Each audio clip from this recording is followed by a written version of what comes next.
گر بی دل و بی دستم وز عشق تو پرگشتم، بس بند که بشکستم آهسته که سرمستم. در مجلس حیرانی جانیست مرا جانی، زان شد که تو می دانی آهسته که سرمستم. پیش آی دمی جانم زین بیش مرنجانم، ای دلبر خندانم آهسته که سرمستم. ساقی می جانان بگذر ز گران جانان، دزدیده ز رهبانان آهسته که سرمستم. رندی و چو من فاشی بر ملت قلاشی، در پرده چرا باشی آهسته که سرمستم.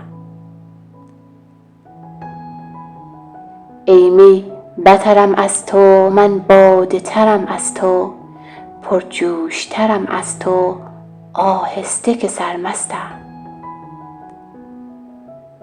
از باده جوشانم وز خرقه فروشانم، از یار چه پوشانم آهسته که سرمستم.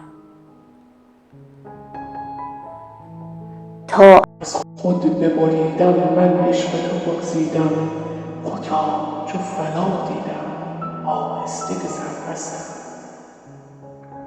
هرچند به تلبیسم در صورت قسیسم، نور دل ادریسم آهسته که سرمستم. در مذهب بی کیشان بیگانگی خویشان، باد است بر ایشان آهسته که سرمستم.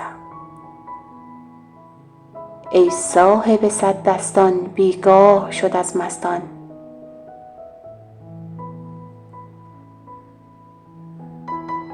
احداث و گرو بستان آهسته که سرمستم. ای صاحب صد دستان بیگاه شد از مستان، احداث و گرو بستان آهسته که سرمستم.